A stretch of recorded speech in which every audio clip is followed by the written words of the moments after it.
I told the story of mine and my husband's first date, but I never told the story of how me and my husband met. So I was in 7th grade and he was in 8th grade, and my cousin Ashton, I thought she was my cousin at the time, but she was my mom's best friend's niece. We just called each other cousins growing up.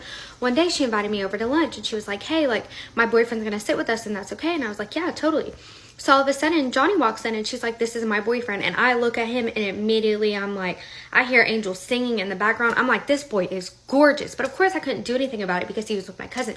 So fast forward a year later, my friend Destiny calls me up and she's like, hey, there's this boy that says he knows you. His name is Johnny. Come hang out with me for the weekend and we can hang out with him and his friend. So I get there and the first thing they want to do is play spin the bottle because there's 2 boys and then there's us 2.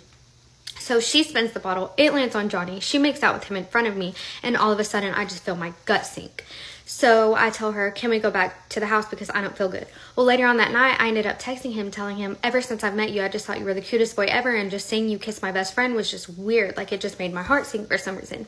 He ended up telling me that he always thought I was beautiful too, but we just never really aligned, and, you know, I was innocent, and he wasn't, he didn't want to take advantage of me.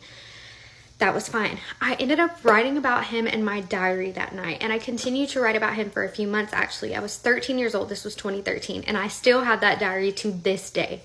It's kind of silly. I go back and I read over it like once every year. Anyways, wrote about him in my diary. I even wrote a prayer in there. I was like, God, if it's meant to be, please bring him back to me in the future. And sure enough, he did. But anyways, so that passed by, and then I went into my freshman year, and he was in his sophomore year, and he would walk me to class every day. Well, one day this girl took a picture from behind us and sent it to his girlfriend. She ended up telling him that day, you're not allowed to walk Alexis to class anymore. My friend took a picture of y'all. Like, I know you've been walking her to class every day. Like, that's got to stop. So he told me about it, and sure enough, he had to stop walking me to class. And I was really, really sad about it because, of course, I had the biggest crush on him. But anyways, as the years went on, he continued having different girlfriends. I continued having a crush on him, but I got another boyfriend anyways because I couldn't wait on him forever. Well, I heard someone shout my name at a gas station one day, and this was my like junior, senior year. And I turned around, and it was Johnny, and he was in the passenger seat with yet another girlfriend. So I went over to him and he gave me a hug and he whispered in my ear, you're so beautiful. And I got so nervous. So I was like, okay.